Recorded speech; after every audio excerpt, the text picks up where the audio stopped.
Permito presentar o pedir la concurrencia de la presidenta de la mesa, la doctora Lucía Llosa. Muchas gracias. Secretario Alfredo Ayahual. Los panelistas van a estar a cargo del doctor Manuel Núñez, del doctor Javier Santa Cruz de la Universidad Nacional Autónoma de México y el doctor Carlos Arósquipa de la OPS. Sobre el tema de articulación internacional en educación médica, tema que considero muy importante porque en este mundo globalizado tenemos que entender lo que es la interdependencia global y tenemos que entenderla como un aprendizaje mutuo y no solamente de lo que nosotros podamos aprender de otras realidades, sino también de lo que podamos enseñar. Y con una idea de globalización, pero sin nuevamente perder la idea de lo local, la idea de nuestro entorno, la idea de nuestro contexto. Y tal vez a veces cuando se habla de internacionalismo, internacionalizar, consideramos que esto solamente es movilidad. Yo creo que nuestros ponentes de esta mañana nos van a enseñar que internacionalizar o tener una articulación internacional no solamente es movilidad, sino viene desde nuestro currículo con esa idea del aprendizaje mutuo y de no perder la idea de nuestro propio entorno y de nuestro propio contexto. Con estas palabras quiero presentar a nuestros panelistas sobre esta mesa redonda.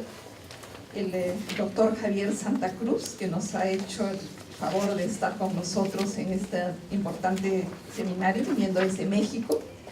Él es secretario general de la Asociación Latinoamericana de Facultades y Escuelas de Medicina, la FEM, y jefe del Departamento de Medicina Familiar de la Facultad de Medicina de la UNAM. Presento también al doctor Manuel Núñez. Él es secretario ejecutivo de ASPEFAM y profesor de la Universidad Nacional de San Marcos, de su Facultad de Medicina, y al doctor Carlos Arósquipa, consultor en recursos humanos de OPS en Perú. Entonces dejo en primer término al doctor Manuel Núñez.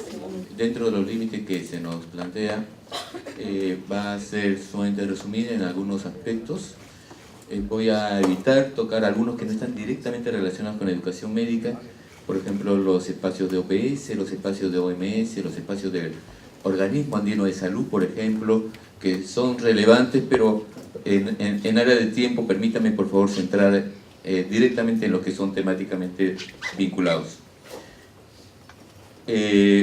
ASPEFAM, fundada el 11 de enero de 1964, forma parte de dos asociaciones.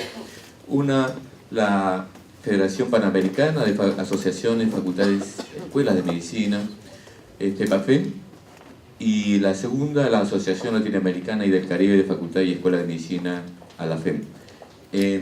Somos parte, es decir, las 25 facultades que conformamos ASPEFAM, somos parte de estas dos instituciones, y en ese sentido la presencia del doctor Javier Santa Cruz expresa en buena medida el empate que tenemos entre nuestras instituciones.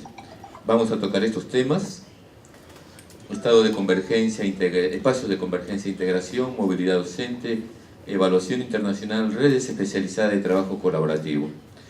Hemos hecho referencia a la FEM, FEPAFEM, Vito Mayores, referencias a estas, a la FEM en el espacio latinoamericano y del Caribe, FEPAFEM en el espacio de las Américas. Hago referencia a la World Federation of Medical Education. Esta es una institución que ha estado, yo diría, aportando de manera decisiva en varios aspectos de la educación. Tiene dos elementos que me parecen particularmente relevantes. Uno es los estándares internacionales de la World Federation, que son básicamente estándares referenciales para los países y para las propias facultades. De hecho, varios de estos elementos han sido y se se verifican recogidos en varios equipos nacionales, comisiones nacionales, cuando abordan el tema de la acreditación. De hecho, World Federation ha sido un promotor muy activo en este tema. Y aquí hago una referencia a algo que me parece fundamental, que es IMSA. IMSA, que es la Asociación Internacional de Estudiantes de Medicina. IMSA es miembro, como mencionaré más adelante, además activo de varias instancias internacionales. El otro tema, el de la movilidad docente estudiantil. Me parece importante este tema en particular porque se da como parte de un proceso mayor, que es Erasmus, por ejemplo, lo cito. Erasmus Plus, que es impulsado por la Comunidad Europea, promueve la movilidad docente y estudiantil ahora, a partir de proyectos de desarrollo institucional, investigación en educación médica en particular, pero también en juventud, en desarrollo social, etc. Las facultades para presentarse, las facultades de medicina para presentarse a este programa, tienen que hacerlo necesariamente en alianza, convergentemente con universidades europeas. Y por lo tanto, de lo que se trata es movilizar capacidades y capacidades tecnológicas inclusive en este plano. Es un proyecto importante que moviliza, son proyectos de 150.000, 200.000, 500.000, $1 millón, que me parece importante considerarlos como parte de las estrategias institucionales. Reitero, porque va más allá, y como bien decía la doctora Llosa, de la simple movilidad. Tiene que formar parte de un proceso de fortalecimiento en este tema. Algunas de las universidades peruanas participan, pero muy pocas realmente cuando se compara con otros países. El segundo, aquí hay un tema que no he mencionado, por ejemplo, que es el del programa 100.000 más fuertes de Estados Unidos, que también ha lanzado un programa bastante ambicioso, pero se está cerrando en 2 semanas, lamentablemente, la presentación de propuestas, en donde se invita también a las facultades de medicina, pero también en general a las universidades a presentar propuestas y proyectos de desarrollo, incluyendo el tema de la movilidad docente estudiantil. Hay 2 redes que quisiera mencionar. GHLO, que es básicamente un brazo institucional de la Association of American Medical College, el ASPEFAN de Estados Unidos, que es una red. Esta unidad está fundamentalmente volcada a movilizar, facilitar el intercambio de docentes y de estudiantes, particularmente de estudiantes en realidad, tanto en pregrado como en posgrado. Es interesante porque no se moviliza a través de convenios, sino de adscripción a la red. Y por lo tanto, lo que hacen las facultades de manera individual es poder inscribirse, pagar una tasa anual que es menos de $1.000, y sobre esa base pueden acceder a todo un banco de posibilidades para participar activamente en este tema. GHLO en ese sentido facilita las oportunidades, no programa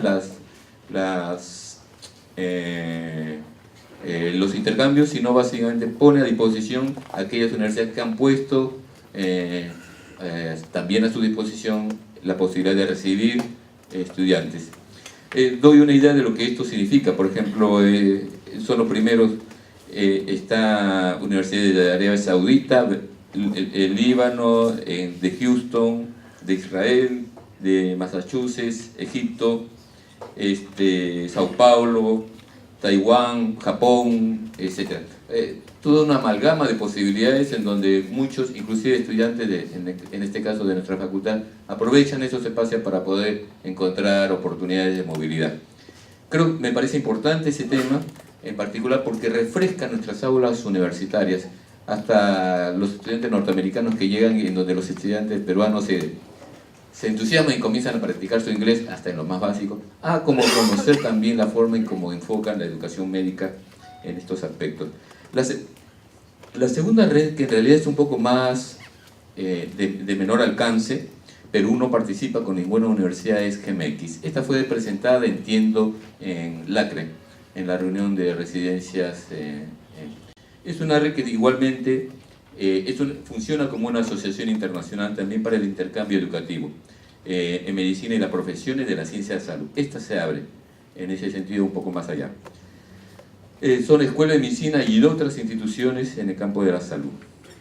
La tercera red que me parece importante y fundamental en el caso de Perú es la International Federation of Medical Students Associations. La inscripción a esta es a través de las asociaciones de estudiantes. Quiero decirles que en el caso de San Fernando, esta es una de las más potentes. Moviliza estudiantes de manera intensiva.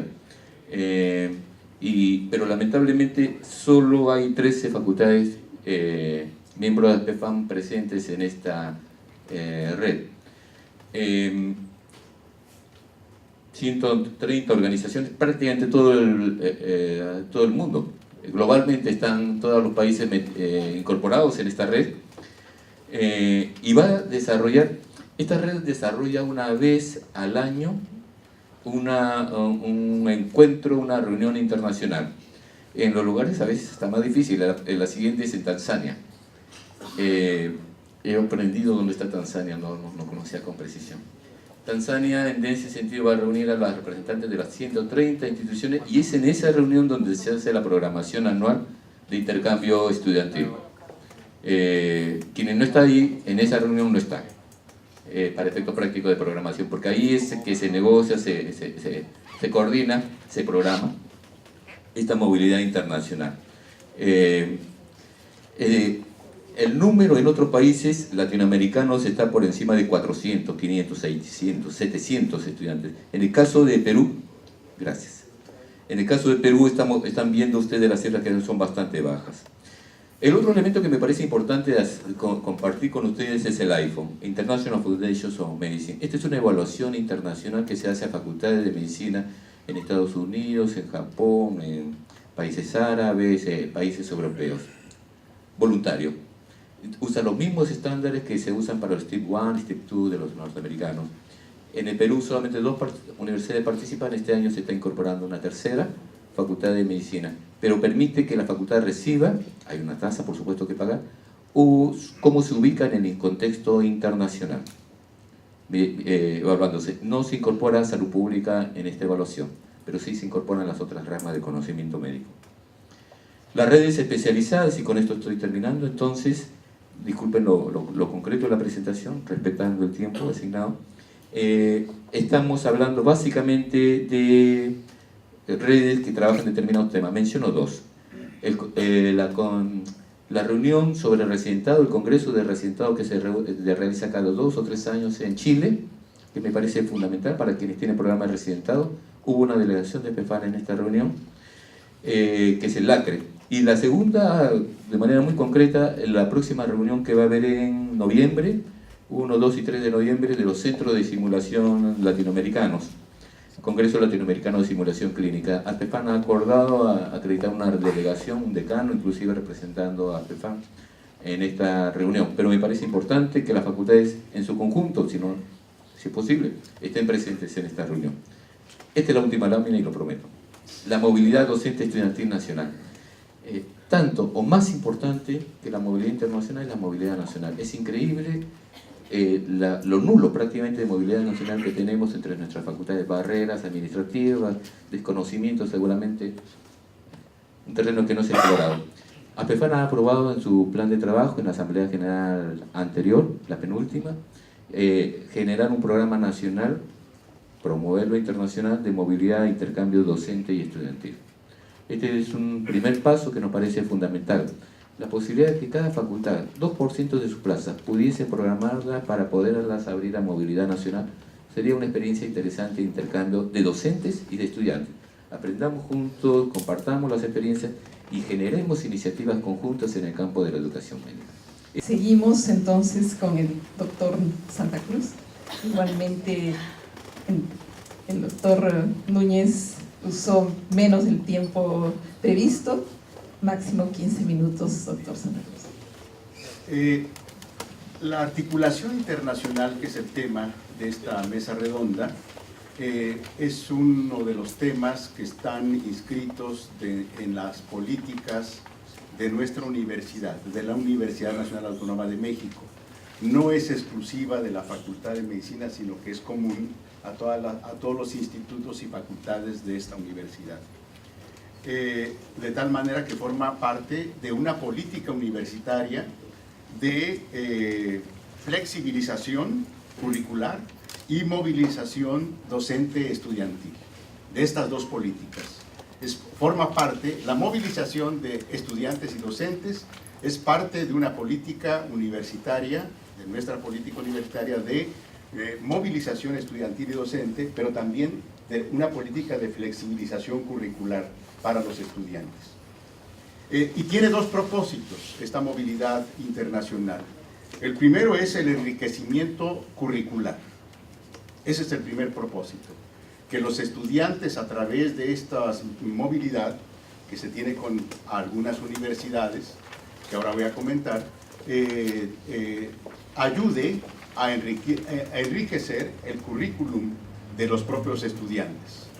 Y no solamente para los que salen del país y también para los que se mueven dentro del país a otras universidades, sino también para todo el resto de los alumnos, porque los que se mueven al regreso tienen que elaborar un informe y tienen que dar una conferencia y seminarios donde presentan las experiencias que han vivido en su estadía por fuera de nuestra facultad.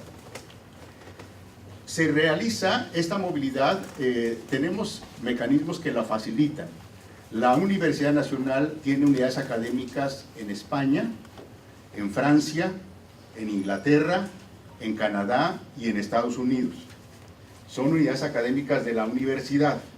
Tenemos sitios físicos y tenemos personal de nuestra universidad en estos países, en ciudades seleccionadas.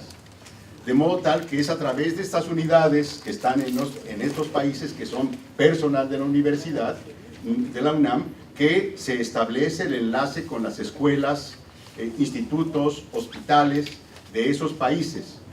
Tenemos desafortunadamente menos movilidad hacia el sur de México, pero la vamos a buscar, especialmente usando un mecanismo facilitador, que en nuestro caso va a ser la Asociación Latinoamericana y del Caribe de Facultades de Medicina, a la que ya se refería el doctor Núñez.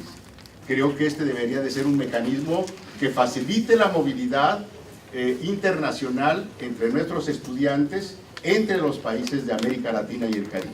Entonces creo que este es el mecanismo que vamos a usar en el futuro. Lamentablemente no lo hemos usado en el pasado. Hay criterios de selección para los alumnos que desean incorporarse a estas prácticas internacionales. Y hay dos momentos para hacerlo. El primer momento es cuando concluyen su formación de ciencias básicas. Y el segundo momento es cuando concluyen la formación clínica.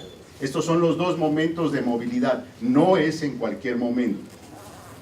Lógicamente, los alumnos que han concluido su formación en ciencias básicas tienen ciertos propósitos, tienen ciertas expectativas para salir y conocer un poco más de cómo se enseña, cómo se aprende las ciencias básicas en otras instituciones ajenas a nuestra universidad, tanto del país como fuera del país. Y el otro momento es la formación, cuando concluyen la formación clínica previo al internado de pregrado. Algunos de nuestros alumnos realizan su internado fuera del país, cada vez son menos. En el pasado eran más los estudiantes que algunos escogían hacer el internado fuera del país, en otros países, particularmente en Estados Unidos, Canadá, Costa Rica hacia el sur, en Europa, en algunos países, preferentemente en España, pero cada vez son menos. Se quedan más ahora, no sé la razón, quizás se han percatado de que no es tan importante en esta etapa de su formación en el internado ir fuera, pero sí en los dos momentos previos. Aproximadamente varía el número de alumnos, el porcentaje de alumnos varía entre 2 y 5%, no es demasiado. Entre 2 y 5% de nuestros alumnos hacen estas prácticas fuera de la facultad, estas visitas fuera de la Facultad de Medicina, aprovechando principalmente los periodos vacacionales, para no afectar la formación que ellos tienen dentro de su propia facultad. Entonces aprovechan los periodos vacacionales para hacer esta movilización y son estadías de no más de un mes. son estancias cortas. Antes de que viajen los estudiantes son seleccionados, pero tenemos dos grupos o dos subgrupos de selección. Los alumnos de la media hacia arriba, pero también escogemos alumnos de la media hacia abajo, porque queremos que todos tengan la oportunidad. Lamentablemente esta movilidad generalmente se reserva para los alumnos de mejor desempeño, y eso puede agudizar las inequidades y en las oportunidades que deben tener los estudiantes. Ojo, porque yo creo que nuestra universidad es pública, trata de impulsar que nuestros estudiantes, los de mayor desempeño, pero también los de menor desempeño, tengan oportunidades de salir y de conocer otras experiencias. No nos centramos solamente en la selección de alumnos de la media hacia arriba, sino también hay un porcentaje casi igual de alumnos de la media hacia abajo, para que tengan la misma oportunidad. Tienen que tener ciertos requisitos, por supuesto, los alumnos. No son demasiados los que aspiran a esta movilidad, pero, decía yo, tienen que tener conocimiento de la universidad, el hospital, a donde quieren ir. Tienen que saber. ¿Esto cómo lo sabemos? A través de la entrevista. Muy frecuentemente son alumnos que son recomendados por los propios tutores. Los tutores, que son docentes que están en contacto estrecho a través de tutorías y de asesorías a los estudiantes, los conocen y ellos a veces proponen o le sugieren al estudiante que haga una salida a alguna institución académica o algún hospital de fuera de la Ciudad de México, en el país o fuera del país. El alumno, antes de salir, tiene que definir los objetivos de por qué quiere viajar. Eso también forma parte del criterio de selección. La recomendación de los tutores, su promedio, que no necesariamente tiene que ser de los más altos, el proyecto que presenta, explicando los objetivos de por qué quiere viajar, y se compromete al regresar a hacer un informe y presentar su experiencia a alumnos pues, de su mismo grado y de otros grados. Están invitados prácticamente todos. ¿Qué otra cosa puedo compartir? Porque ya me consumí los 15 minutos. El financiamiento es importante, también hay que pensar. Nosotros buscamos siempre un cofinanciamiento. No lo financia solamente la Facultad de Medicina, recurrimos a la Fundación UNAM, que es la que maneja el dinero dentro de la universidad, y ella nos apoya. No son recursos solamente de la facultad, sino también de la Fundación de la UNAM, que es una fundación que maneja fondos, y también buscamos financiamiento de fundaciones y asociaciones, organismos no gubernamentales, para facilitar la movilidad, porque el tema de financiamiento es importante. No tenemos mucho dinero y entonces hay que usarlo muy bien. La experiencia, sin duda, ha sido enriquecedora. Ha contribuido a que los alumnos y los docentes también tengan una visión más global de la docencia o de la educación médica. Cada quien según sus expectativas. Los estudiantes tienen unas, los docentes tienen otras. Hay veces que cuando hay grupos de 5 alumnos o más que quieren ir a una cierta universidad o a un cierto hospital, se les hace acompañar de 1 o más docentes, según sean las necesidades. Otra cosa es la movilidad de los docentes, esa es otra cosa. No he tratado de relatar sobre todo la movilidad internacional de los estudiantes, y hablando de estudiantes de la carrera de medicina. No me he referido a la movilidad que también se tiene con estudiantes de posgrado en las diversas especialidades médicas. Esto es lo que yo les podría compartir de momento y muchas gracias. Una de las principales hechos que ha influido sobre la educación médica en todo el mundo es el informe que hizo este señor, un educador estadounidense, Abraham Flexner, quien en 1910 elaboró un informe que cambió la educación médica en los Estados Unidos, en la que básicamente hizo más riguroso su apego hacia la ciencia, la investigación, dividió la educación en especialidades o subespecialidades y concentró la docencia y la enseñanza en los hospitales. Este informe, que significó el cierre de casi la mitad de escuelas de medicina en los Estados Unidos en esa época, tuvo un impacto en todo el mundo, ¿no? Tuvo un impacto en todo el mundo, obviamente también en América Latina. Y a partir de esta reforma se han venido dando una serie de pasos o procesos de reforma en la educación médica, que se pueden ir viendo, mirando conforme ha pasado el tiempo y que han sido descritas también en esta reunión el día anterior y el día de hoy.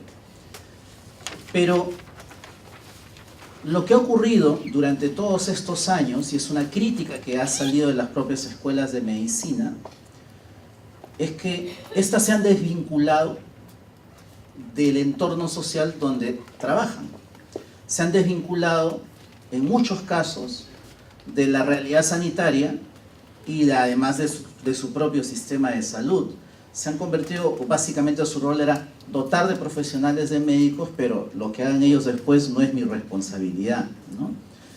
Y 100 años después, del mismo Estados Unidos, surge otro movimiento que busca precisamente replantear esta visión y esta crítica a los sistemas de salud.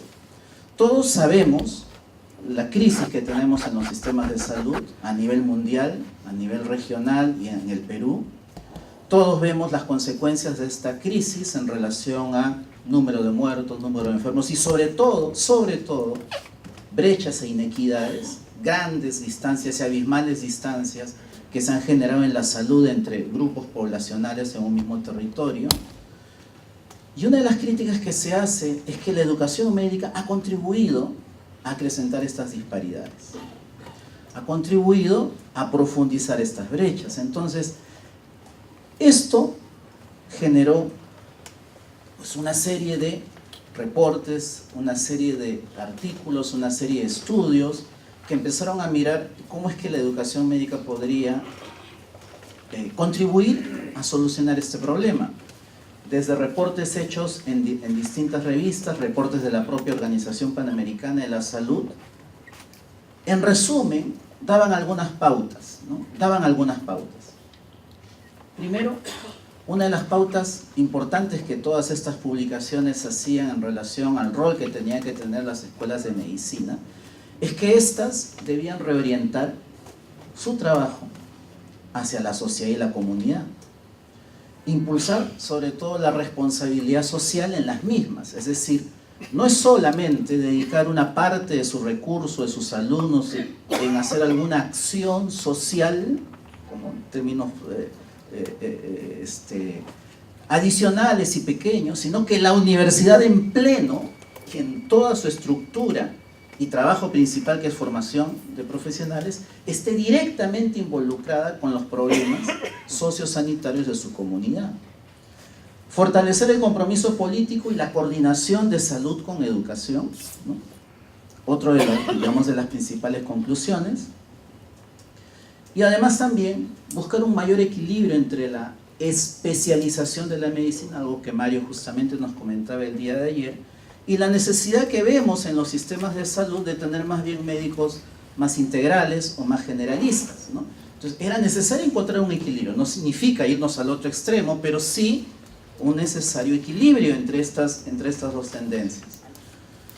Enfocar la educación, la formación hacia la atención primaria de salud, algo que en general, en principio, se pide a los sistemas de salud, ¿no? Que los sistemas de salud se reorienten hacia la atención primaria, pero evidentemente no podemos reorientar los sistemas de salud hacia la atención primaria si no tenemos profesionales de la salud también formados precisamente en esa orientación, y los determinantes sociales de la salud, y obviamente hacer cambios en la misma estructura educativa, ¿no? Currículo integrado, como el que ha presentado, por ejemplo, Mario Robert esta mañana, es decir, currículas que estén con materias que estén plenamente ligadas durante todo el proceso de formación, ¿no?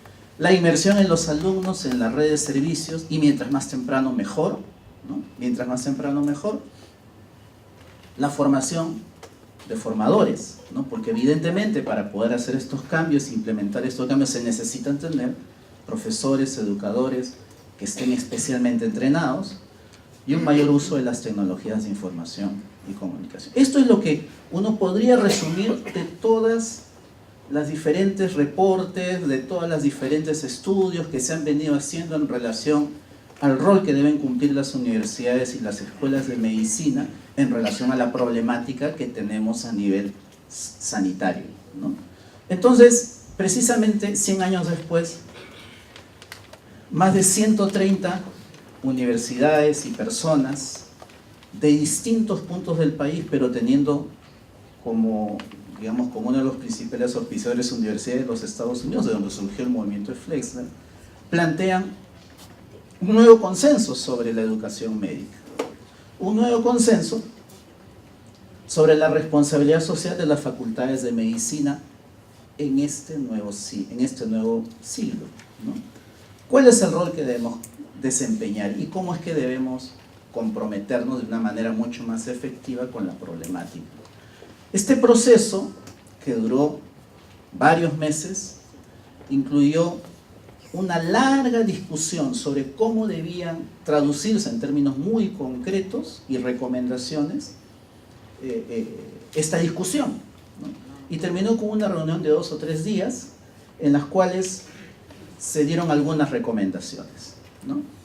Algunas recomendaciones. Parte de estas recomendaciones incluyen la necesidad de que las universidades se comprometan no solo con los desafíos actuales, sino con los desafíos futuros. Pero esto no necesariamente señalado en las materias o cursos, sino que desde la propia misión de la universidad, expresada en un párrafo donde la universidad plantea su razón de ser, cuál es su orientación, se pueda quedar expresada la importancia de responder a estas necesidades. Reorientar la educación, reorientar la investigación y los servicios precisamente en función a las necesidades. Un poco lo que comentaba precisamente Mario, construir toda la currícula, construir todo el proceso de espacios clínicos en función a las necesidades de salud que se encuentran en esa localidad. Fortalecer la gobernanza, ¿no?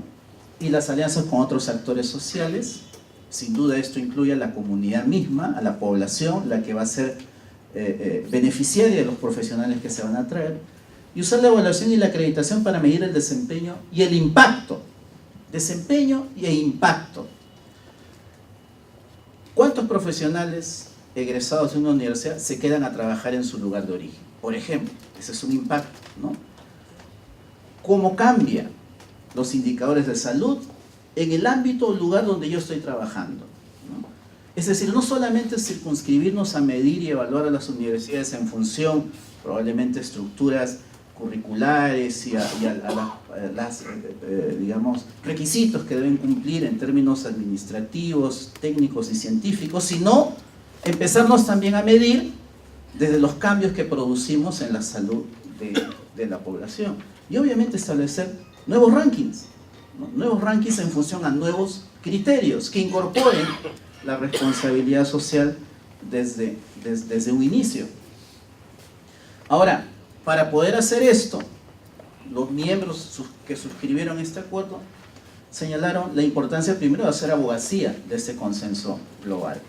La Organización Mundial de la Salud, la Organización Panamericana de la Salud fueron parte de este consenso, y doy gracias a las PFAN por darnos este espacio de poder hacer este trabajo de abogacía por este consenso. Desarrollar estudios, porque claro, eso es un consenso global y es fundamental analizar cómo contextualizamos este contexto global, las particularidades de cada realidad. En el caso de Argentina han habido experiencias en las cuales, si uno las mira, es básicamente una respuesta local, pero obviamente con las características de la región, ¿no? Investigaciones para diseñar estándares que reflejen esta misión social, y la coordinación global para compartir experiencias y predecir el apoyo, ¿no? Estas son las 10 áreas que fueron, digamos, producto de este consenso, en las que se explican y se describen de una manera más detallada estas recomendaciones. Bueno, ¿a qué voy digamos, esta iniciativa. Yo creo que aquí tenemos un importante desafío, ¿no? El desafío más importante que tenemos todos como finalmente parte de una sociedad es tratar de hacer de que nuestro país pueda tener una mejor salud. No podemos estar ajenos desde el ámbito clínico, quienes desarrollan ese trabajo, desde la investigación y desde la formación, tenemos ese compromiso principal o central, ¿no? Y la universidad cumple un rol clave y fundamental. Todos los estudios, todas las investigaciones que hacen a nivel de políticas públicas para mejorar el sistema de salud y mejorar la situación de salud, todos aterrizan en el tipo de profesional que va a trabajar en ese sistema de salud y que debe transformar ese sistema de salud. Porque evidentemente tenemos que cambiar el sistema. Pero para cambiar el sistema necesitamos profesionales que estén dispuestos a cambiarlo, ¿no? Entonces aquí hay un rol fundamental y central de la escuela, las escuelas de medicina, las facultades de medicina, y en el que debemos dar una respuesta. Este es un ejemplo de una iniciativa global, repito, que aparece justamente en el norte y que creo que puede ser un referente. Así como muy bien lo dijo Mario, copiamos muchas cosas que vienen de distintos espacios buenas, también copiamos algunas malas. Todos hemos sido influenciados por el movimiento de Flexner, pues empecemos también a ver qué podemos asimilar, copiar de esta iniciativa, repito, global, que está tratando de dar una respuesta a la problemática sanitaria desde la formación, ¿no? Yo quiero señalar de que dentro de la propia, tiene una especial página web donde están todas las, digamos, los resultados de este consenso. La Organización Panamericana de la Salud ha estado promoviendo reuniones para mirar a nivel de la región cómo es que adaptamos esta iniciativa, ¿no? Hay reportes que están colocados en la web y que están disponibles para poder ser descargadas y vistas. La última reunión sobre el tema fue el 2014 en Manaus, Brasil, la Misión Social de Educación Médica para alcanzar la equidad en salud. Y, digamos, hay a nivel de la región de las Américas ya hay instituciones que están empezando a trabajar en un movimiento regional latinoamericano en el que creo que hay que mirar bastante de cerca con la finalidad de ver qué elementos podemos nosotros incorporar, ¿no? Yo creo que todos tenemos un importante desafío y es no solamente mejorar la calidad de la educación desde el punto de vista educativo, pedagógico, científico, sino tenemos que empezar a ver cómo es que esto tiene un impacto directo y concreto sobre la salud de nuestras poblaciones, ¿no?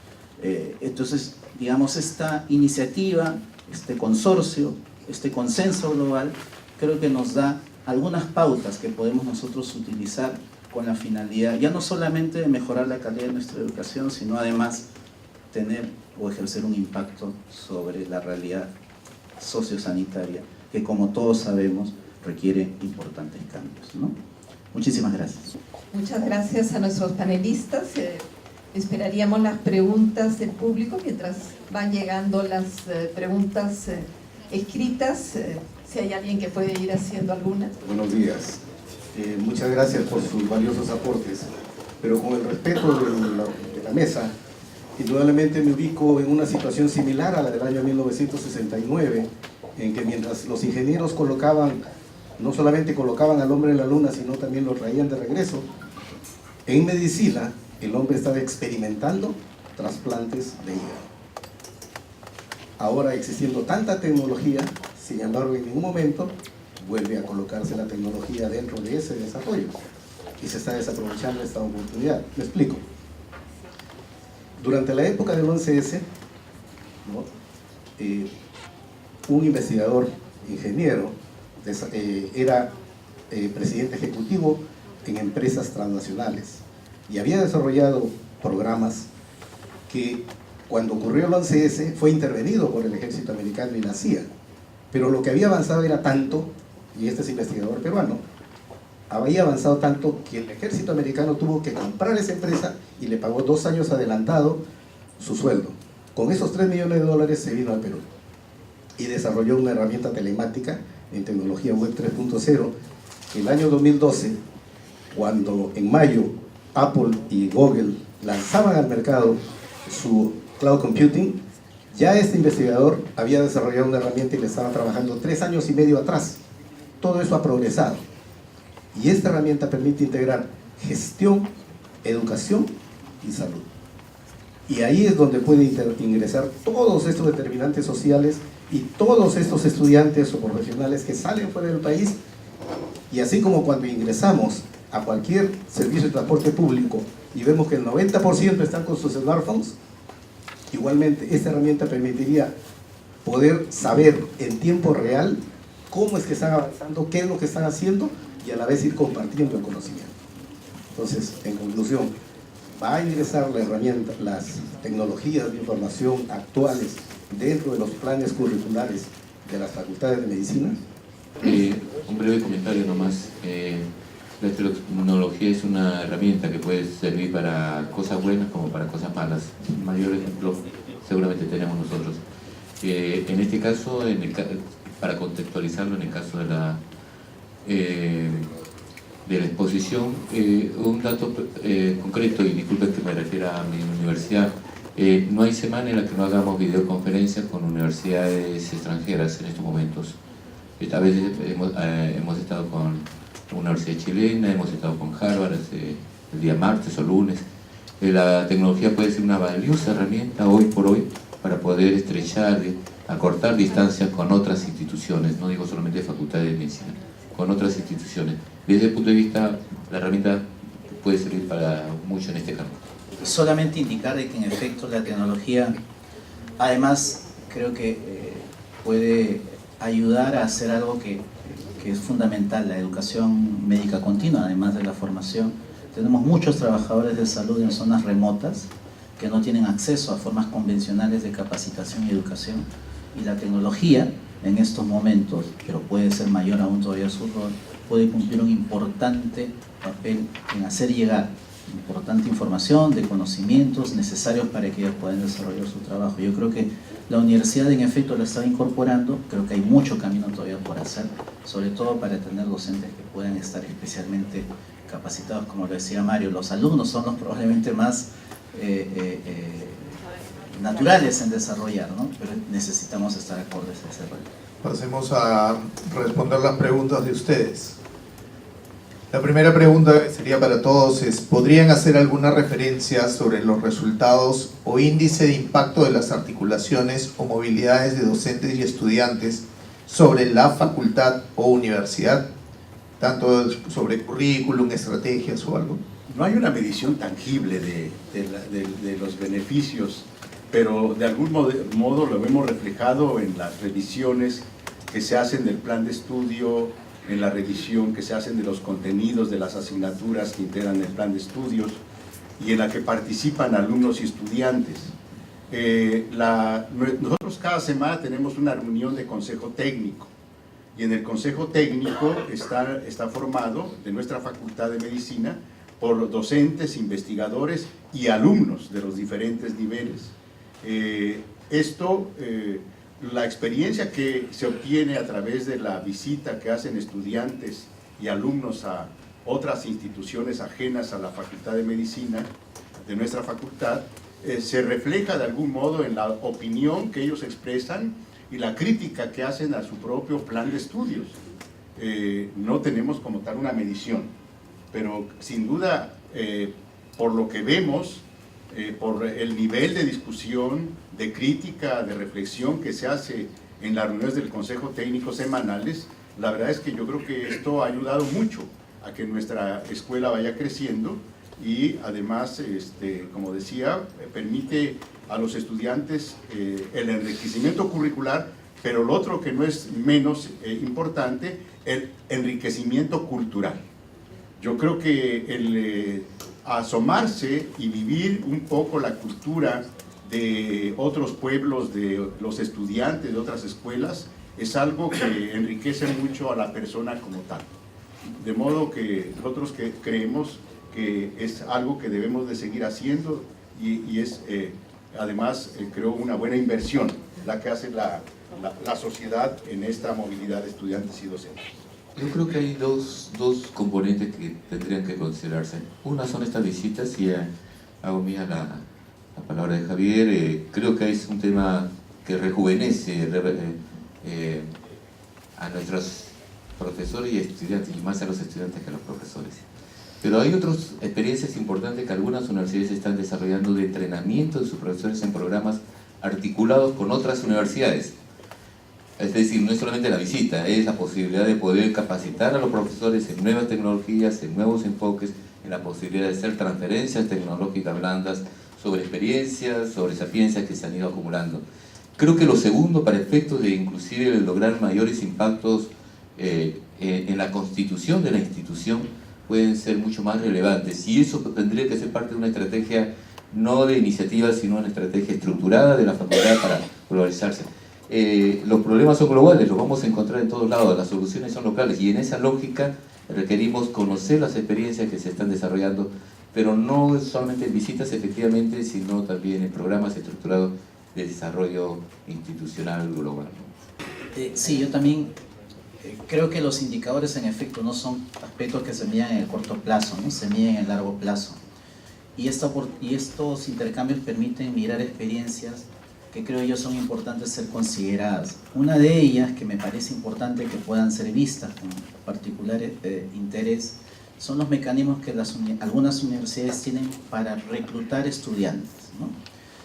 Uno de los grandes problemas que tenemos nosotros es que no hay profesionales en las zonas más alejadas, incluso en comunidades indígenas, ¿no? Y lo que hacen las universidades es reclutar estudiantes precisamente de estas comunidades, porque es más probable que alguien que provenga de esa comunidad, cuando termine y egrese, regrese a trabajar a esa misma comunidad. Es muy difícil que alguien que nació, vivió y creció en una ciudad se vaya a quedar a trabajar en una zona rural, una comunidad. La manera como la universidad puede responder a este importante desafío generalizado es que empiece a haber mecanismos para reclutar en sus filas estudiantes que provengan de estas comunidades vulnerables, alejadas, que creo yo puede tener mucho más impacto, digamos, que darles clases en relación a interculturalidad y todo lo demás. Ellos ya conocen eso, ¿no? Y creo que sería sumamente importante. Es algo que creo en los intercambios se puede ver, ¿no? Y en el propio país hay interesantes iniciativas dentro del Perú, muy interesantes, que son vistas, no más conocidas a veces fuera que dentro del mismo país, ¿no? En el interior del país, interesantes iniciativas que yo creo que la movilidad estudiantil y de profesores dentro del mismo Perú, para no irnos muy lejos, puede ayudar muchísimo a mejorar el desempeño. Si los alumnos pueden pagar su viaje, ¿pueden hacerlo? Supongo que se refiere a aquellos que no entran dentro de la selección. Es decir, no es como funciona nuestro sistema de movilidad estudiantil. Nuestro sistema tiene que ser alumnos seleccionados por el propio. Hay un área que se llama de salud global, relativamente nueva en nuestra facultad. Y esa área es la encargada actualmente de facilitar estos aspectos. Hablo de los estudiantes, hago el énfasis en los estudiantes de pregrado. No estoy hablando de los de posgrado, que es otra historia, y tampoco en la movilidad de los docentes, que es otra historia. Yo hablo de los estudiantes de medicina antes de obtener el título de médicos. A ellos me estoy refiriendo. Para ellos tenemos un área de salud global relativamente nueva, que es la que ahora está facilitando estos mecanismos de estadías cortas. Por supuesto que los profesores es otra historia, porque tenemos profesores formados en varias universidades fuera de México y de dentro del país. Hay muy buenos institutos también dentro del país, donde nuestros profesores, muchos, prácticamente la mayoría de los docentes de tiempo completo, que son casi 300 docentes que trabajan todo el tiempo en nuestra facultad, a tiempo completo, exclusivo, pues todos ellos han salido a formarse. Nuestra planta docente es de 3.700 profesores, de modo tal que no todos tienen esta oportunidad, pero también pueden aspirar a ella. Un profesor que no es de tiempo completo, que es de asignatura y que desea participar, es seleccionado también, porque son fondos que hay que invertir. Entonces no se puede mandar. Si un estudiante se puede ir de vacaciones a una universidad del extranjero o a un hospital, nadie se lo puede prohibir. Pero yo hablo de la movilidad promovida desde la universidad, ¿verdad? Que tiene dos objetivos muy concretos. Uno es el enriquecimiento curricular del alumno y que de algún modo transmite a sus compañeros, y el enriquecimiento cultural. Yo creo que es muy importante cuidar que nuestros alumnos sean personas que conozcan de la cultura de otros pueblos y de la cultura universal, que es también una parte muy importante de la formación en cualquier disciplina, no solamente de los médicos. En la educación superior se tiene que alentar el enriquecimiento cultural, no solamente el enriquecimiento para hacer tareas profesionales, sino hay que capacitarlos para la vida, para que sean ciudadanos solidarios y que busquen el beneficio social. Esa es la misión de la universidad también. Le agradezco, doctor Santa Cruz, porque ya nos contestó varias de las preguntas que venían luego. Y terminaríamos con una pregunta que dice: si el alumno viaja, ¿se le cuentan créditos o se le reconocen de alguna manera? No hay ningún reconocimiento. Esto es algo, no es turismo académico tampoco, ¿no? Como yo decía, antes de viajar, el alumno tiene que conocer y mostrar, porque ese es parte del proceso selectivo, que conoce algo de la universidad donde quiere ir, o algo del hospital donde quiere asistir. Tiene que conocer desde antes. Hay muchos medios, ahora los medios electrónicos facilitan que alguien pueda saber cómo es la universidad de X o Z. No es difícil, pero tiene que conocerlo, y eso es parte del proceso selectivo. Y también tiene que definir cuáles son los objetivos de su visita y cuáles son sus áreas de interés. Y al finalizar, tiene que hacer un informe que forma parte de su portafolio de evaluación. En ese caso sí, forma parte de su portafolio de evaluación, ¿verdad? Y tiene que compartir su experiencia con sus compañeros. Coloca su informe en redes sociales de los propios alumnos que tienen, y ahora los alumnos son extraordinarios porque tienen redes entre ellos, ¿verdad? Donde comparten muchas cosas. A nosotros nos da mucho gusto. Tenemos una área de informática médica y la informática es parte del currículum, tienen sus asignaturas, ahí está, lo vamos a ver cuando me toque presentar la experiencia, digamos, en la educación médica de la UNAM, y creo que se va a dar esta tarde. Entonces, no tiene ningún otro premio, es decir, no se les da ningún reconocimiento ni ningún diploma. Quizás no con respecto a la última, ¿cómo nació el examen nacional de medicina? Algunos de los que están aquí presentes saben la historia. Nació en una cafetería en Buenos Aires.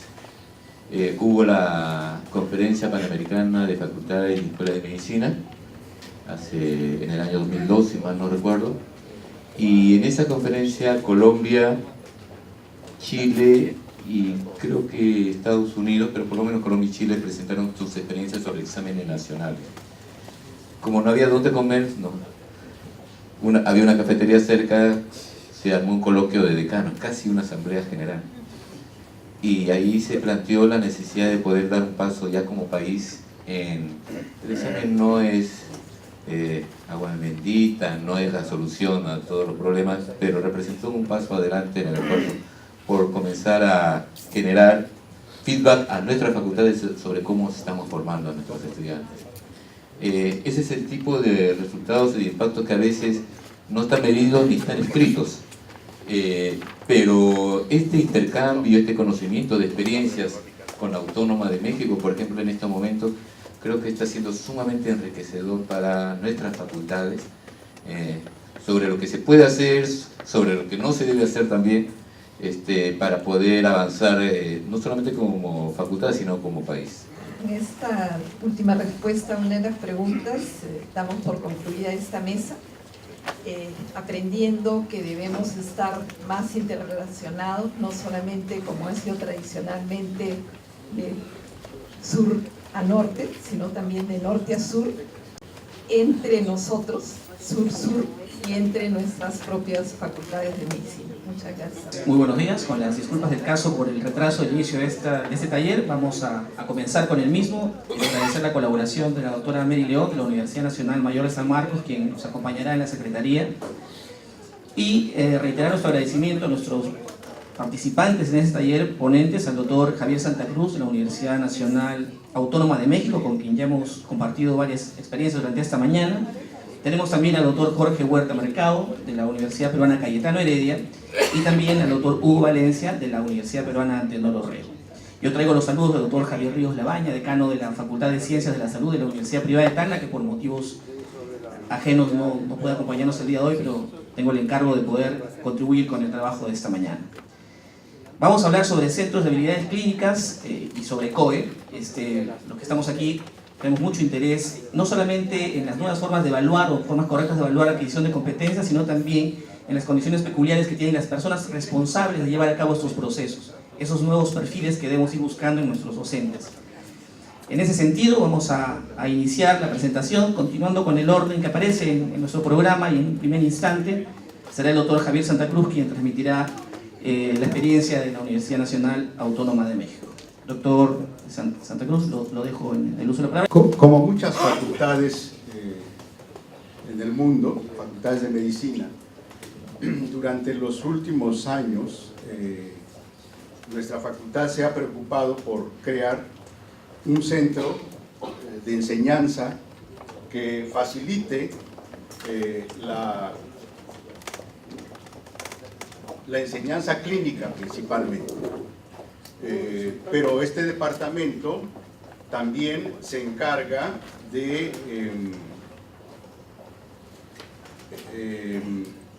otros tipos de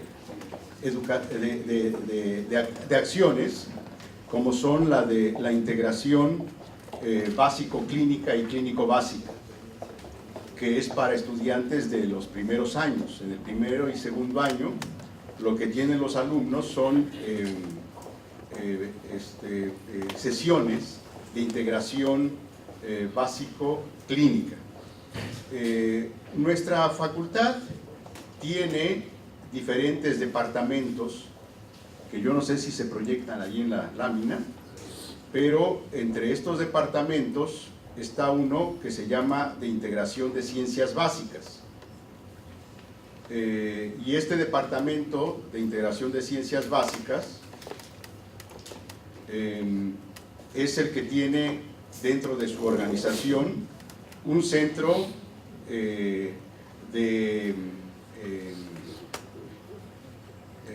el SECAM, el Centro de Certificación de Aptitudes Médicas, así lo llamamos. No es un centro de simulación, no se llama centro de simulación, se llama SECAM, Centro de Certificación de Aptitudes Médicas. Este SECAM, que hoy estoy tratando de ingresar a él, es el que tiene a su cargo todo lo que es este departamento, justamente este departamento de integración de ciencias básicas es el que tiene este centro. Ese departamento es encargado de la integración básico-clínica y clínico-básica, pero también tiene a su cargo este centro de habilidades clínicas con el uso de simuladores. ¿Por qué tenemos un centro con una inversión importante en simuladores? Tenemos uno para los estudiantes de pregrado y otro centro diferente para estudiantes de posgrado. Tenemos dos centros, con equipo de simuladores clínicos, androides de diferente tipo. Voy a referirme solamente a lo de pregrado, nuevamente. El posgrado es otra historia. Para el posgrado estamos haciendo este año, concluyendo una inversión de $20 millones para equipar este centro de habilidades clínicas para el posgrado. En nuestro centro pensamos que va a ser autofinanciable, me refiero al de posgrado, porque va a ayudar a la formación de posgrado, no solamente de estudiantes de nuestra facultad, de estudiantes de posgrado, de las especialidades médicas, sino también puede dar servicio a otras facultades. Pero también va a ser utilizado para la educación continua de los que ya son especialistas, a través de convenios con los colegios. Hay colegios para cada especialidad, el colegio de cirujanos, el colegio de pediatría, para la certificación y la recertificación que se hace en México. Si usted ya es especialista, tiene que aprobar un examen del Consejo de Certificación de su especialidad para que usted obtenga una constancia de médico certificado por el Consejo de Certificación. El examen para el Consejo de Certificación requiere que usted muestre sus capacidades clínicas en su especialidad.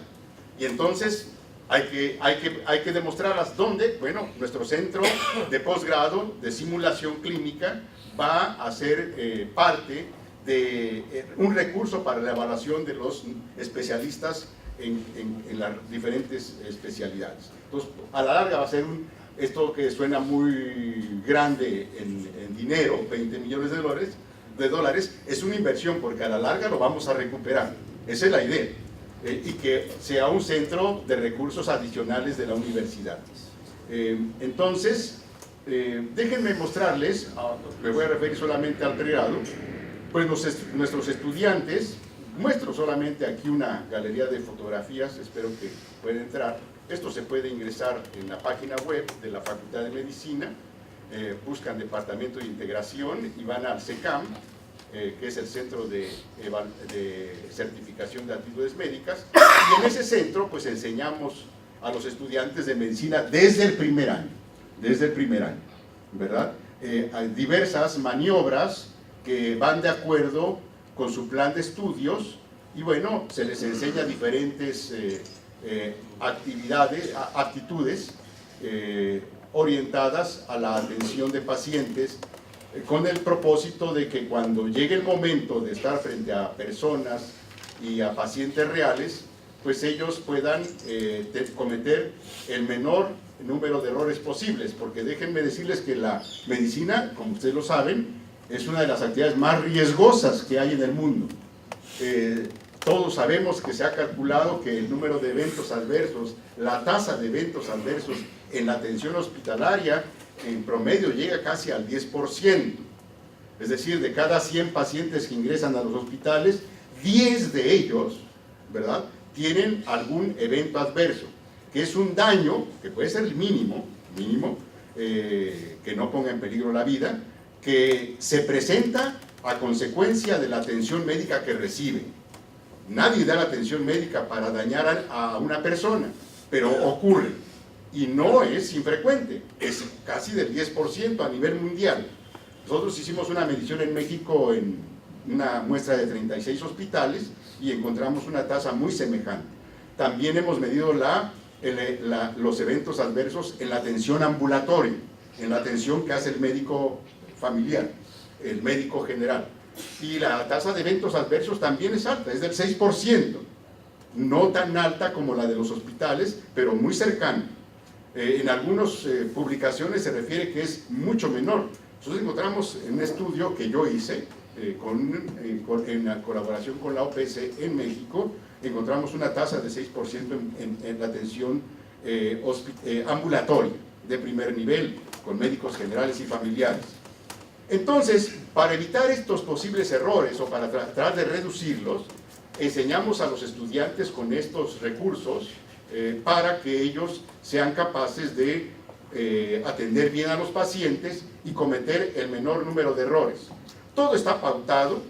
Por ejemplo, este es un ejemplo de cómo enseñamos a los estudiantes a colocar correctamente una sonda vesical.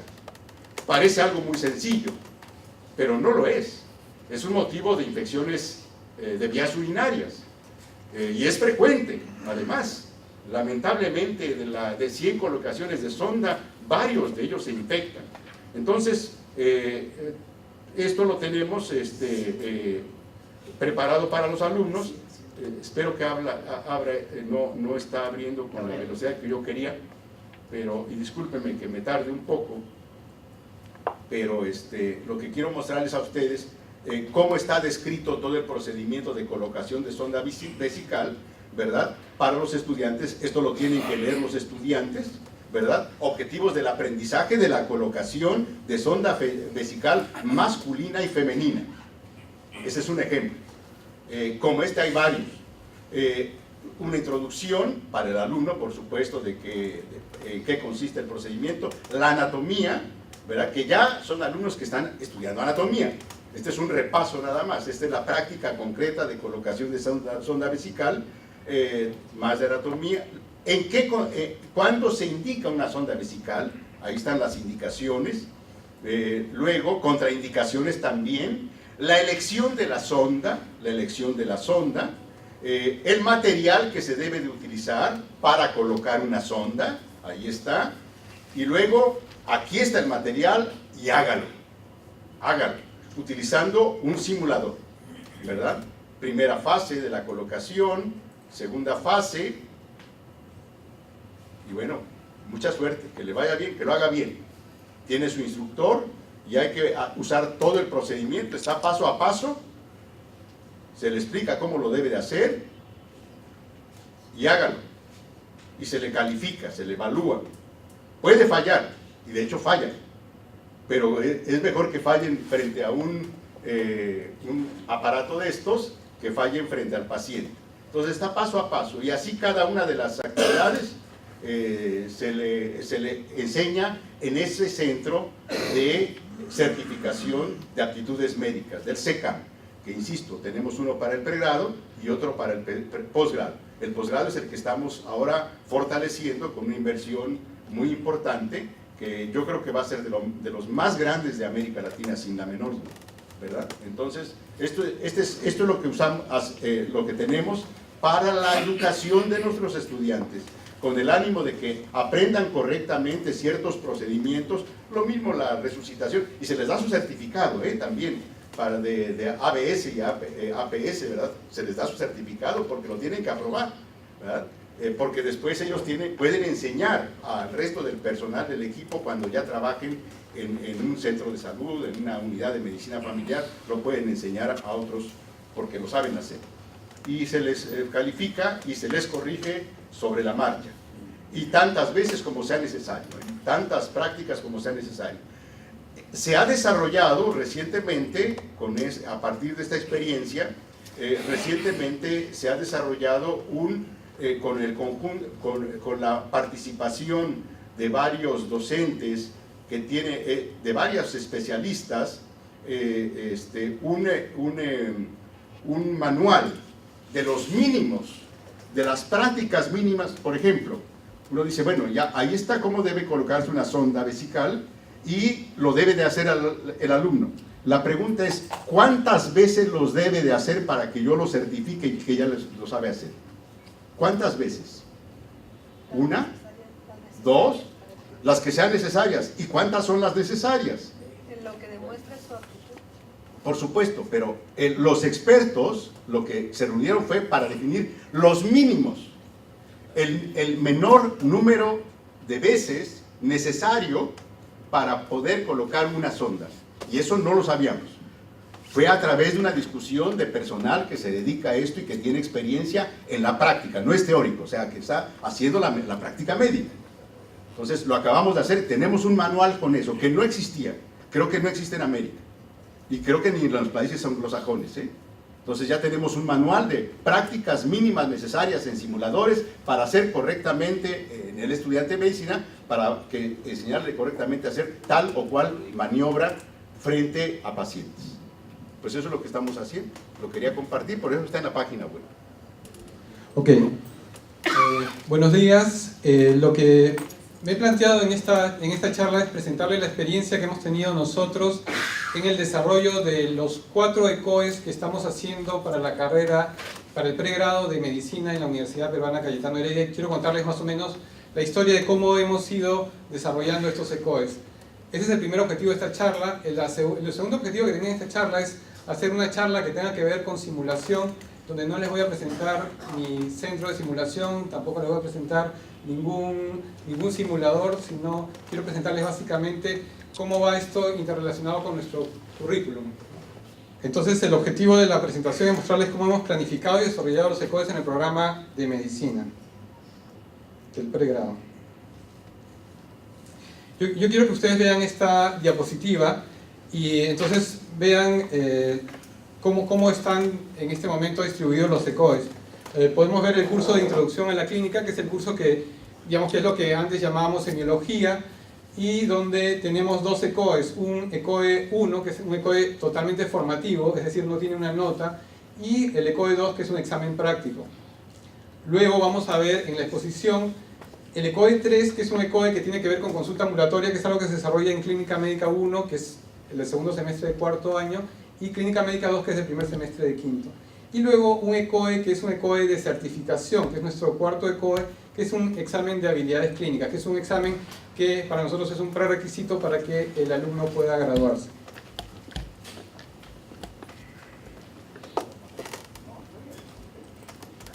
Entonces, ¿qué pasó? La primera intervención que tuvimos fue, digamos, lo primero que hicimos cuando quisimos armar estos ECOES fue intervenir el examen práctico de introducción a la clínica. Entonces decidimos comenzar a hacer ECOES ahí.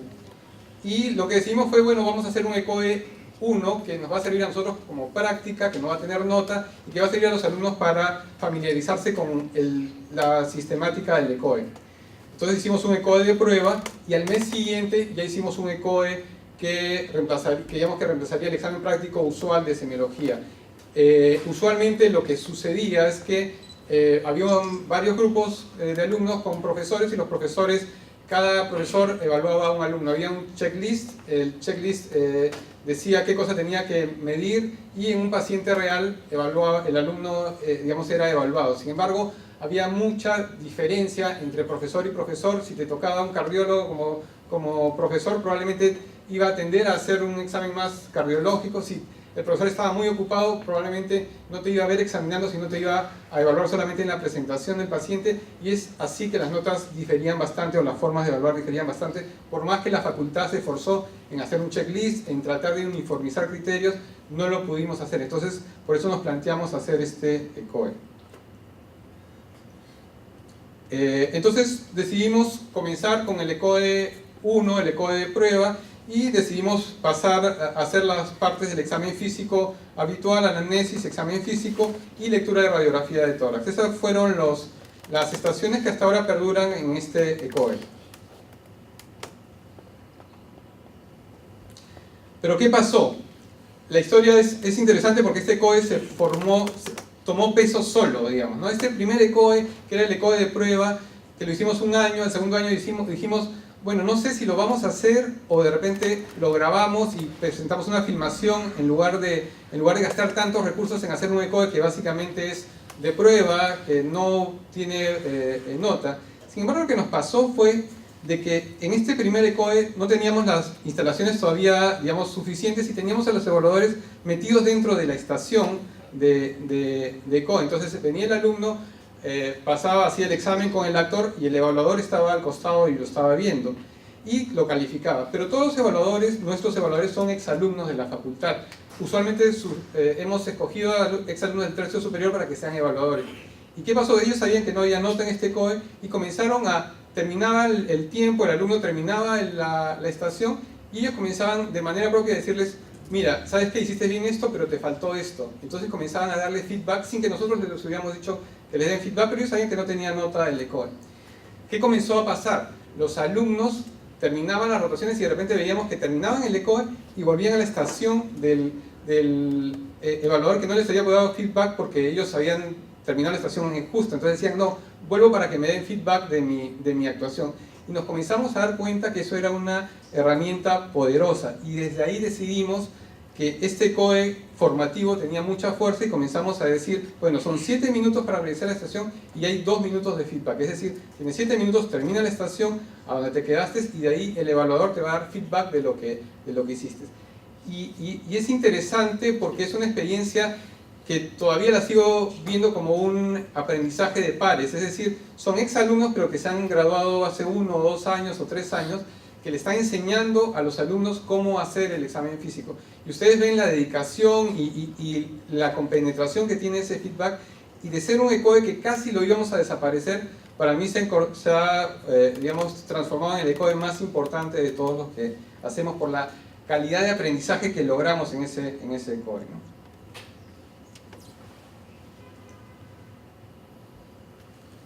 Entonces esta es una pauta X, es el examen cardiovascular, y básicamente le decimos que haga el examen físico, este es un eco de semiología, haga el examen físico, mida la presión arterial y describa sus pasos, ¿no? Y esta es la rutina, tanto en el ECOE 1 o 2, es decir, el ECOE formativo como el ECOE con nota para introducción a la clínica, y tienen que pasar por las 10 estaciones. Cada estación en el examen formativo son 7 minutos y 2 minutos más para feedback, y en el examen sumativo tiene 7 minutos para feedback, para calificarlo. Esto es simplemente para mostrarles la diferencia entre lo que sucedió con el ECOE, las notas obtenidas en el ECOE formativo versus el ECOE sumativo, es decir, el primero versus el segundo. En azul están las notas obtenidas en el primer ECOE y en rojo están las notas obtenidas en el segundo. En general suben. Si ustedes se dan cuenta, en anamnesis adulto probablemente se mantienen igual, porque anamnesis es difícil practicar en un mes, es difícil cambiar, y en examen mental hubo una inversión, pero digamos que son competencias que no son como examen de tórax, examen de abdomen cardiovascular, que sí se pueden practicar en poco tiempo, ¿no? Y otra cosa que fue sumamente importante, y quiero que vean este casillero, porque tuvimos obviamente la crítica típica es cómo van a dejar ustedes mejor es evaluar al alumno en paciente real. ¿Por qué estamos cambiando y retrocediendo de un examen que era en paciente real a un examen de simulación? Y esa es una de las explicaciones que tuvimos. Fíjense en la curva de notas obtenidas acá. Este es el último examen que se hizo con paciente real antes de pasar la simulación a ECOE, el año anterior. Y si ustedes se dan cuenta cómo van las notas están tiradas digamos hacia la izquierda. Es decir, todos los evaluadores usualmente le ponen a todo el mundo 18, 19, 20, ¿no? O sea, y eso es así, no es una evaluación justa. De hecho, si ustedes ven el promedio era 17, si bien por acá habían desaprobados, pero ustedes ven que es una curva que no es normal. En cambio, estas son las notas obtenidas por el ECOE en el año siguiente, y ustedes ven una distribución que sí es normal, y digamos que ahí tienen una nota promedio de 13.87. Digamos que pareciera que este ECOE sí ayuda a discriminar más y es más justo para los alumnos. Entonces, una de las cosas que le da validez o valor a un ECOE son las consecuencias que este examen, o cualquier examen en realidad, las consecuencias que este examen tiene en el alumno. Uno, la evaluación fue más justa.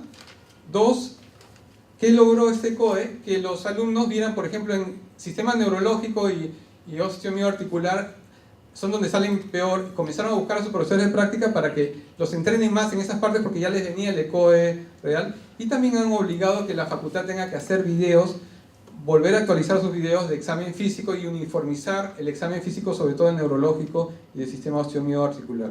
Y como dije, el primer ECOE ha ganado relevancia por sobre los otros ECOEs, a pesar de que era un ECOE que nosotros pensábamos que no era tan importante, ¿no? Luego viene el ECOE de consulta externa, en quinto año, y esto es básicamente lo que nosotros tenemos de plan, ¿no? El plan para aprendizaje consulta ambulatoria. En la primera parte de introducción a la clínica, anamnesis, examen físico. En clínica médica 1 y clínica médica 2 hacemos atención ambulatoria con pacientes simulados, y es ahí donde entra el ECOE, y para que en el externado luego la idea es hacer, digamos, atención en centro de salud en paciente real. Entonces, en esa dinámica es que el ECOE está insertado en la evaluación de lo aprendido en clínica médica 1 y clínica médica 2 con pacientes simulados. Entonces, eso es un ECOE que tiene que evaluar consulta. Y entonces, acá es diferente, digamos, ya no son los 7 minutos de estación, sino son 30 minutos por estación. No pueden ser 10 estaciones, son 5 estaciones. Y el alumno lo que tiene que hacer acá es hacer una consulta completa. Es decir, esto es lo que llamamos un ECOE de caso largo, o un ECOE que dura 30 minutos. Entonces, la idea es que lo que va a hacer el alumno en este ECOE, básicamente, es una anamnesis completa. Esta es la pauta del alumno de todas las estaciones. Tiene que realizar una consulta ambulatoria completa, donde tiene que decir anamnesis, examen físico, impresión diagnóstica, plan de trabajo y terapéutico. Va a tener que hacer órdenes, va a tener que elaborar recetas, ¿no? Y bueno, esto solamente para que vean que tenemos que hacer las 3 estaciones, digamos 3 circuitos en simultáneo, para que, digamos, por lo complejo es decir, la misma actuación, o sea, son 3 actores distintos, 3 evaluadores distintos, pero se repite, la promoción se va pasando por estas 3, o sea, cada alumno pasa por un circuito, pero son 3 circuitos en simultáneo. Y el último ECOE, el ECOE de sexto año, es un ECOE que llamamos examen de habilidades clínicas. Este es un ECOE que, digamos, lo hemos hecho hace 2 años, este es el tercer año, pero en este año recién va a ser prerequisito para graduarse. Entonces, la idea es que hay criterios para aprobar este ECOE y la idea es que los que desaprueban este ECOE tienen que darlo al año siguiente. Por eso lo hacemos en el externado, para que los que desaprueban puedan darlo nuevamente durante el internado. Y los que tienen estaciones desaprobadas, pero no han desaprobado el examen, tienen que hacer algún tipo de actividad remedial para esto. Entonces, estas son las estaciones del último ECOE que hemos hecho para certificación de habilidades clínicas. Ustedes pueden ver, la estación más difícil para los alumnos fue resucitación cardiopulmonar neonatal, ¿no? O sea, esa fue la más difícil.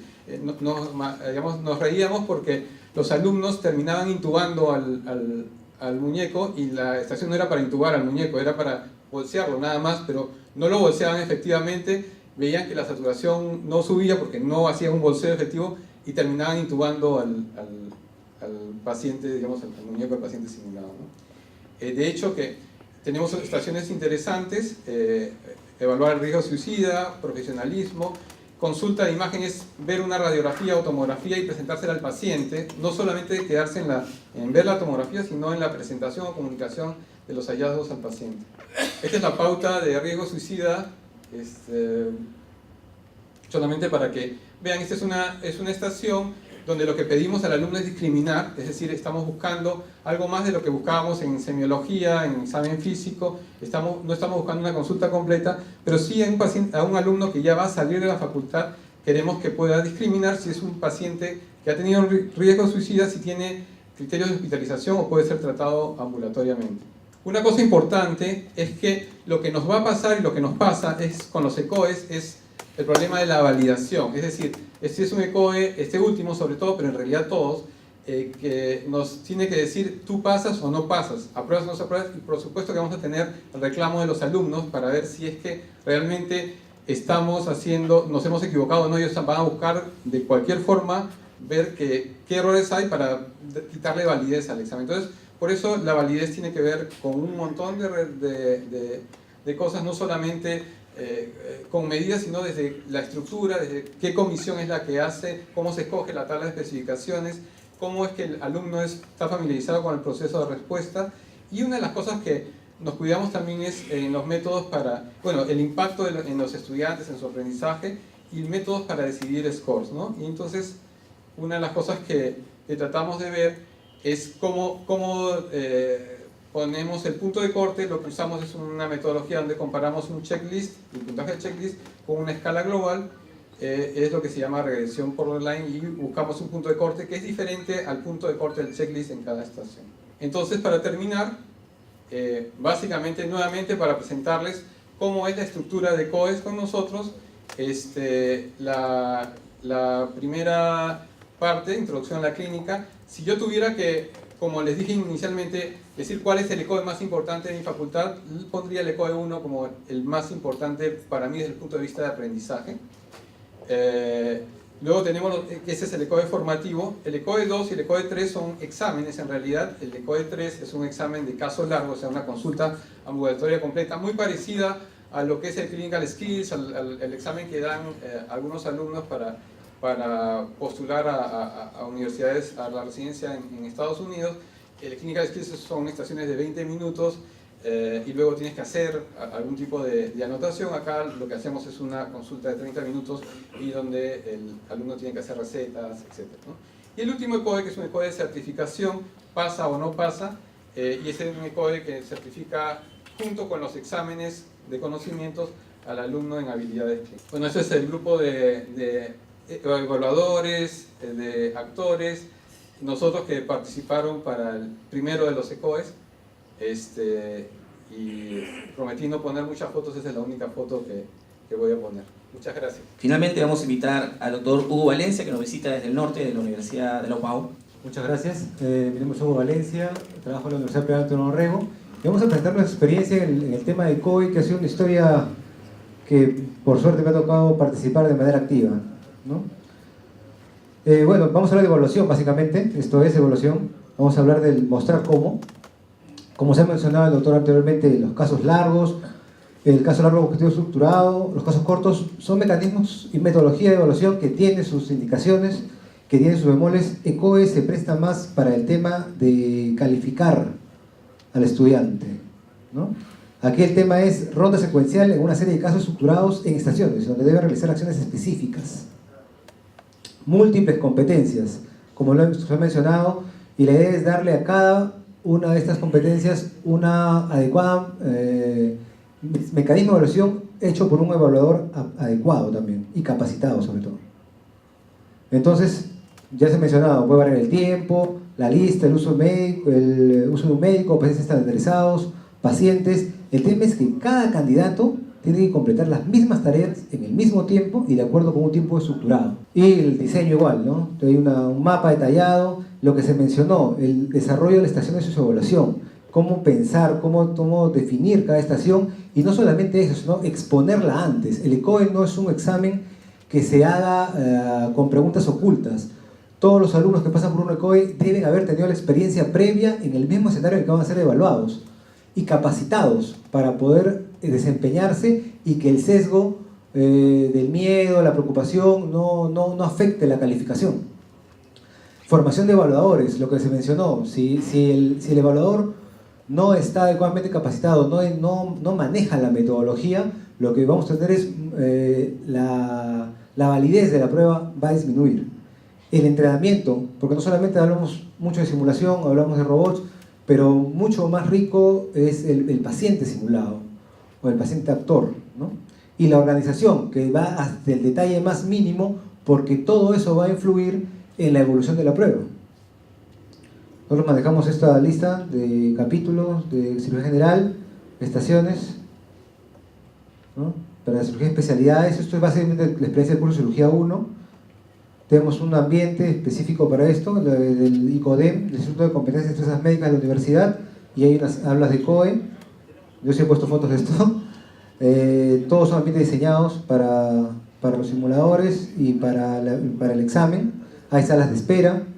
Se ha tomado el cuidado de realizar todo esto porque ha habido pues definitivamente la voluntad política de la universidad y el deseo de desarrollar esto desde un punto de vista integral, ¿no? Aunque antes en el norte, en Trujillo, las otras universidades, lo hace ECOE, ha hecho ECOE también. Nosotros hacíamos ECOE antes, como el doctor lo ha mencionado, en ambientes hospitalarios. Teníamos las aulas de la universidad dentro del Hospital Belén y ahí hacíamos el ECOE, igual como el doctor lo ha mencionado. Y esto ha evolucionado a la necesidad de implementarlo mejor y adquirir toda la implementación que se necesita, ¿no? Entonces, es un tema fundamental el tema de evaluadores.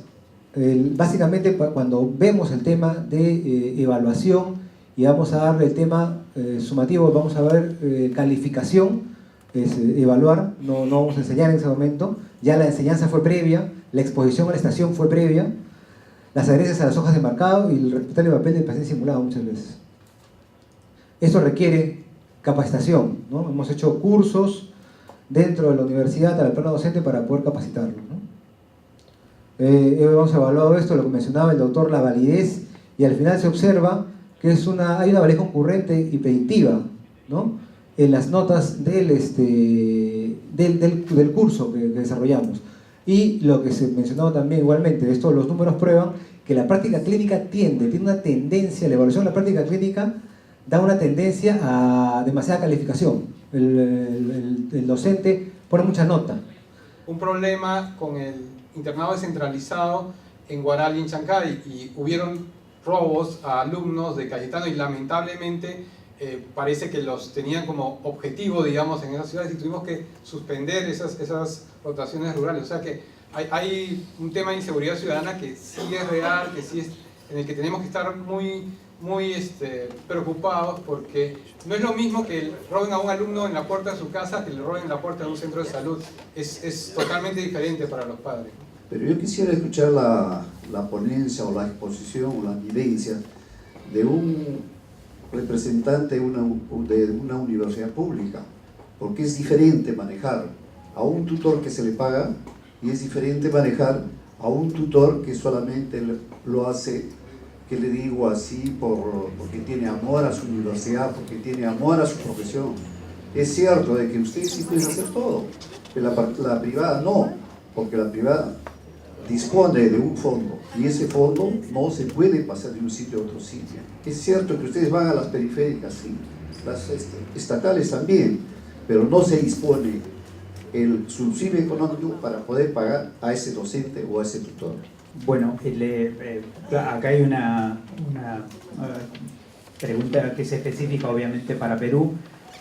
Yo quería mencionar justamente que para nosotros, que es una universidad pública, digamos, en la Argentina, nosotros, digamos, los profesores, digamos, los alumnos, al menos a todos los lugares donde van, uno de los profesionales de ese lugar se incorpora como docente nuestro.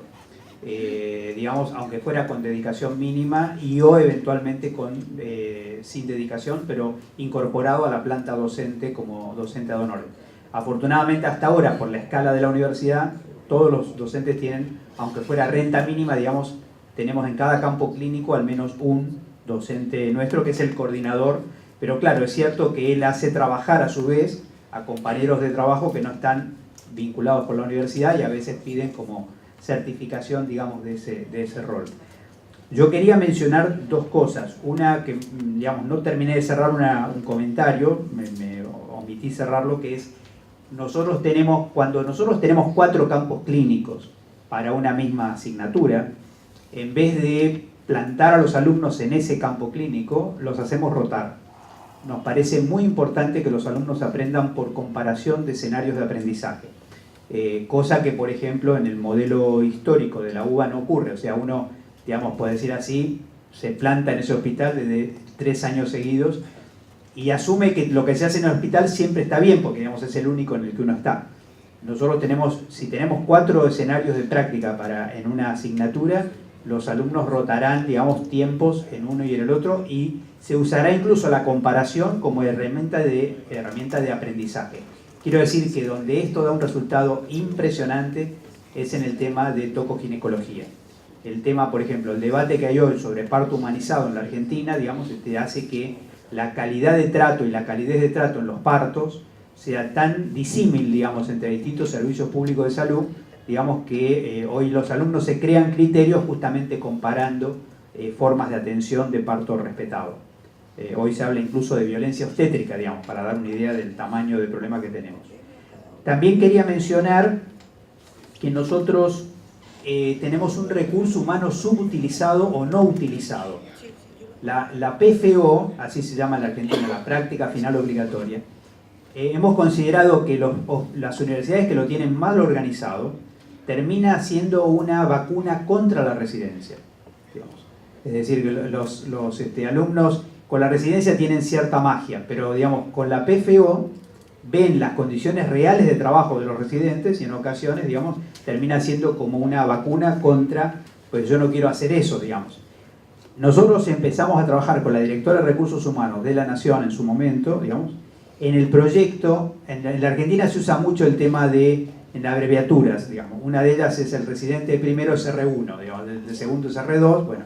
Nosotros empezamos a trabajar la idea de que la práctica final obligatoria, es decir, lo que sería aquí, digamos, el internado, es un R0, digamos.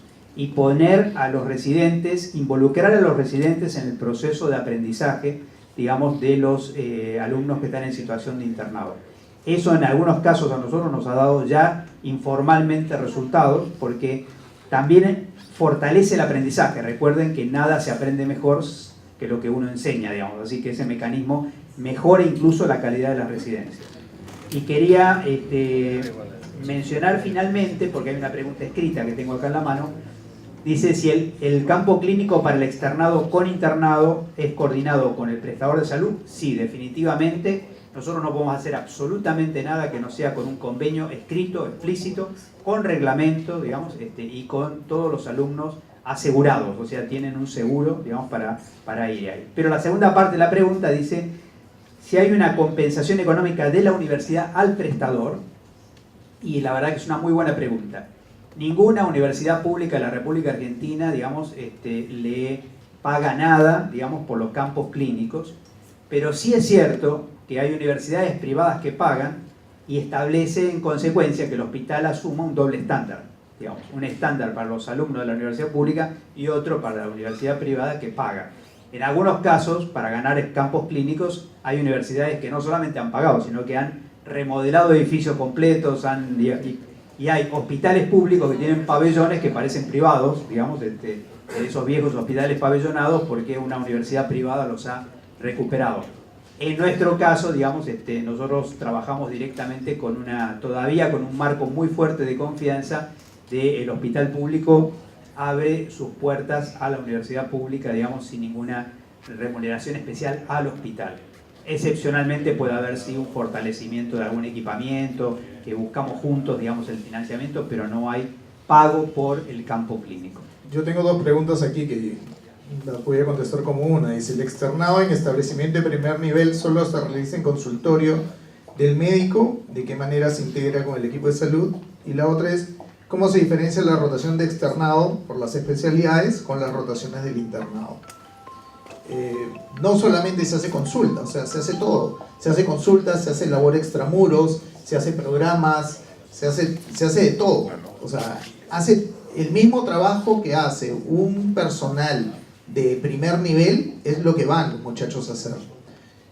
Nosotros enviamos, por ejemplo, 4 chicos, y no es que los 4 estén metidos dentro de un consultorio. O sea, hay uno que está en la consulta, otro que está en el programa de PCT, otro que está saliendo a campo a caminar acompañando a las que van a hacer visita domiciliaria, y otro de repente está en epidemiología. Había uno que se moría de risa porque me decía, doctor, estoy yendo a corretear perros todo el día. Le digo, ¿qué has aprendido de eso? ¿Te parece bien? ¿Te parece mal? No, me parece estupendo, he aprendido de rabia, he aprendido de zoonosis, me enseñó esto. ¿Y quién te ha enseñado? El señor, el técnico de epidemiología. Alguien de que aprende, como decía el doctor Rodríguez, o sea, nosotros contratamos un tutor y él interactúa, hace que todo el mundo interactúe ahí.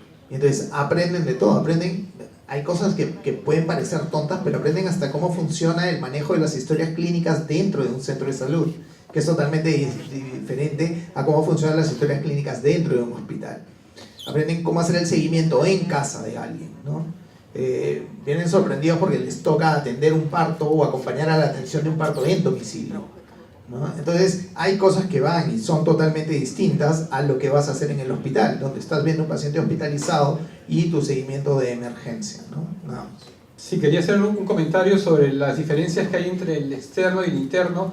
En nuestro caso, muchas veces en las rotaciones se va a formar parte del equipo de salud, y eso es algo importante y valioso para nosotros, que se acostumbren a trabajar en equipo, y el equipo lo forma el externo, el interno y el residente, y eso es algo que nosotros queremos fomentar, y es algo difícil en algunos alumnos. La otra cosa que es importante es que usualmente el interno tiene que ver más con la parte terapéutica y el externo tiene que ver más con la parte de historia clínica, entrevista y hacer historias clínicas, ¿no? Luego es como que el interno tiene un rol que a la vez es como un profesor para el externo, y va asumiendo ese rol cada vez más, ¿no? Entonces, sí hay diferencias para nosotros entre el externado y el internado en la misma rotación hospitalaria cuando eso sucede, ¿no? Tenía acá una pregunta que decía, ¿qué implicancias tiene la evaluación del externo internado en la titulación? El que no aprueba el examen de internado rinde el ENAM. Entonces quería aclarar más o menos cómo es esto. La idea es de que nosotros decidimos que no queríamos que luego de cada una de las 10 rotaciones de externado se tome un examen, porque antes había una nota de conocimientos y había un examen, 10 exámenes al año que tenía que hacer el coordinador. Obviamente repetía preguntas, los exámenes no eran justos y el alumno se preocupaba mucho en conocimientos no basados en el paciente que ve, sino conocimientos que tenía que estudiar para el examen. Entonces decidimos que sí queríamos un examen de conocimientos, pero al final de todo el externado. Este examen tiene implicancias solamente en la nota de externado, digamos que prorrateamos el puntaje de ginecología, pediatría en su nota de desempeño, la ponemos como nota de conocimientos. Y en el internado lo que tenemos son 3 evaluaciones. Una es el iPhone, que es un examen internacional que queremos que lo den. El segundo es el ENAM lo dan todos los alumnos que están haciendo internado. Y el tercer examen es el examen de final de internado, que sí es un examen que tiene que ver con titulación, es un examen que se da al final del internado, es decir, no se da, digamos, los que terminaron en el 2016 terminan el 31 de diciembre del 2016 y lo van a dar los primeros días del 2017. Ellos ya han tenido entrenamiento porque se han preparado para el ENAM, para el iPhone, y tienen que haber aprobado el año anterior el ECOE de desempeño de habilidades clínicas y tienen que aprobar para graduarse el examen de titulación o el examen de final del internado, ¿no? Entonces el ENAM y el examen internado no tienen que ver uno con el otro en realidad. Queremos que todos den el ENAM y queremos que todos den el examen internado. La pregunta que hacía el doctor, la opinión de alguien de una universidad pública. Yo soy profesor en la UNAP, Universidad Nacional de la Amazonía Peruana, en Iquitos. Tenemos el estudio tradicional de las 4 rotaciones de internado, pero nuestros alumnos desde el primer año hacen comunidad. Están en centros de salud, hacen visitas domiciliarias, hacen trabajo de campo. En el internado, no todos los profesores del Hospital Regional de Loreto ni del Hospital de Apoyo Iquitos, los médicos son profesores, pero hasta el momento no hemos tenido ninguno que se niegue a dar, a entregarse, por un lado. Por otro lado, y trabajan bien en las 4 rotaciones en emergencia. La segunda cosa es, en cuanto al pago, no se les paga nada, es parte de su carga y los que no son lo dan mucho cariño. Sin embargo, tenemos la experiencia que vienen a veces internos de Bolivia. Tienen un convenio en el hospital y a esos el hospital les cobra. Les cobra, creo que son 1.000 soles mensuales y que la universidad le paga al hospital en un convenio que tiene. Todos van con convenio. Nosotros tal vez tenemos una cosa un poquito diferente al resto de las universidades del país. En Loreto tenemos, por ejemplo, Colonia Angamos, que venir de Colonia Angamos a Iquitos es 15 días en bote. El Estrecho, 12 días, ¿qué hace con un abdomen agudo, con una hernia? O $3.000 para una avioneta cuando la hay y hay buen tiempo. Cuando no hay radiocomunicación o teléfono porque se cayó la línea. Entonces estos chicos tienen tal vez un poquito más de agresividad y experticia, pueden y salen preparados, no me deja mentir, tengo el decano, jefe de medicina, en hacer una anestesia regional y operar con la enfermera, con el odontólogo y operar un apéndice y resolver una hernia por razones geográficas. Y hasta ahora no tenemos problema. El único problema es que estos chicos, bastante bien entrenados, en 30% nos roban así porque pagan 6 a 5 veces más de lo que paga o gana un médico peruano con nosotros. Otro 30% se viene a las residencias y nos quedamos para hacer campo con un 40% de lo que producimos. No sé si eso responde a su pregunta, doctor. Muy bien, muchas gracias. En aras del tiempo damos las gracias a todos los ponentes.